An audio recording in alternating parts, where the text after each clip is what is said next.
नमस्कार दोस्तों, GS classes में आपका स्वागत है। दोस्तों, आज के क्लास में हम लोग सहायक लोक स्वच्छता एवं अवशिष्ट प्रबंधन पदाधिकारी के लिए कुछ अति महत्वपूर्ण तथ्यों का अवलोकन करेंगे जो दोनों पेपर अर्थात फर्स्ट और सेकंड के लिए उपयोगी है। तो हम लोग देखते हैं कुछ महत्वपूर्ण तथ्यों को। पहला, राष्ट्रीय पर्यावरण अभियांत्रिक शोध संस्थान महाराष्ट्र राज्य के नागपुर में है। क्वेश्चन ये बार बार आता है। राष्ट्रीय पर्यावरण अभियांत्रिकी शोध संस्थान नागपुर में है। इसकी स्थापना 1958 ईस्वी में की गई थी।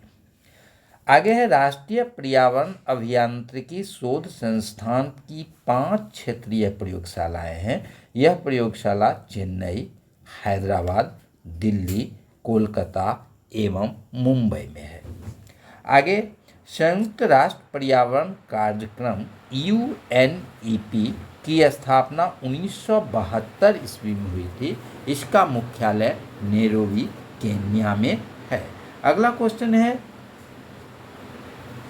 भारत में पर्यावरण संरक्षण अधिनियम को छाता विधान के नाम से भी जाना जाता है। ये भी पूछता है, जो पर्यावरण संरक्षण अधिनियम को दूसरे किस नाम से जाना जाता है, तो इसे छाता विधान के नाम से भी जाना जाता है। अगला क्वेश्चन है, AG टॉन्सले द्वारा 1935 में सर्वप्रथम पारिस्थितिकी तंत्र की संकल्पना प्रस्तुत की गई थी। पूछता है क्वेश्चन, पारिस्थितिकी तंत्र की संकल्पना सर्वप्रथम किसके द्वारा प्रस्तुत की गई थी, तो इसका आंसर AG टॉन्सले होगा। अगला क्वेश्चन है, अर्निज नेस ने वर्ष 1973 में सर्वप्रथम गहन पारिस्थितिकी शब्द का प्रयोग किया था। भारतीय वन्य जीव संरक्षण अधिनियम वर्ष 1972 ईस्वी में लागू किया गया था। आगे, प्रकृति संरक्षण हेतु अंतर्राष्ट्रीय संघ IUCN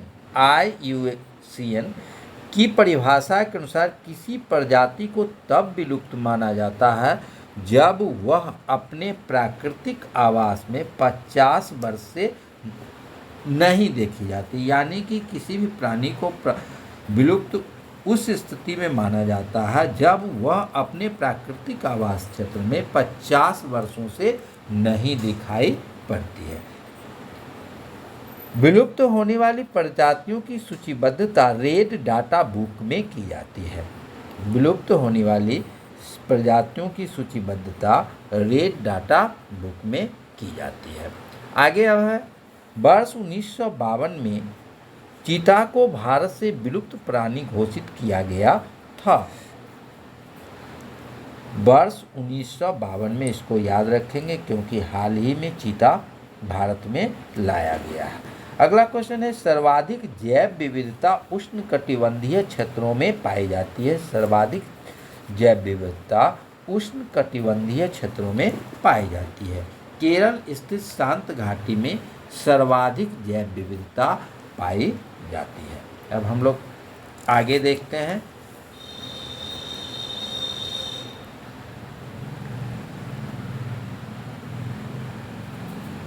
फूलों की घाटी उत्तराखंड के चमोली जिले में स्थित है। आगे है, जोसेफ फोरियर ने 1824 में ग्रीन हाउस या हरित गैसों की संकल्पना की थी। जोसेफ फोरियर के द्वारा 1824 में ग्रीन हाउस या हरित गैस की खोज की गई थी। अगला क्वेश्चन है, मॉन्ट्रियल प्रोटोकॉल पृथ्वी के ओजोन परत के संरक्षण से संबंधित है। यह प्रोटोकॉल 1 जनवरी 1989 से प्रभावी हुआ था।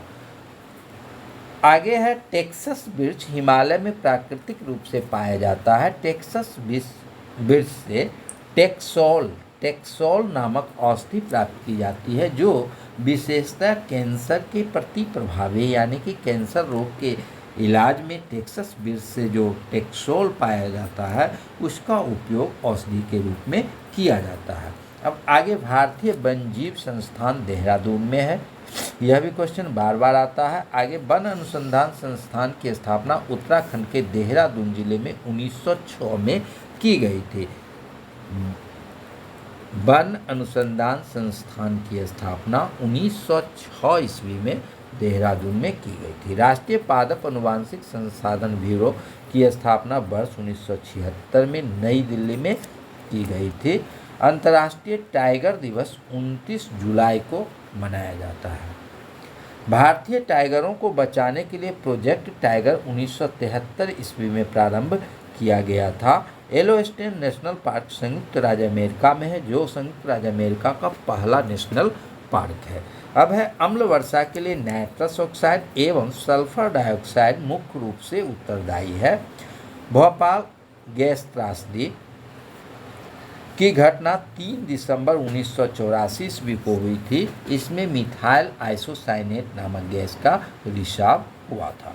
आगे है जीवों द्वारा पर्यावरण से विषैले पदार्थों को निष्कासन जैव उपचारण कहलाता है। 22 मार्च को विश्व जल संरक्षण दिवस मनाया जाता है।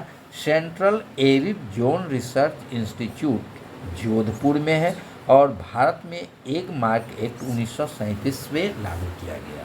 तो ये आज के महत्वपूर्ण कुछ तथ्य थे जो आपके परीक्षा के दृष्टिकोण से काफ़ी उपयोगी है। धन्यवाद।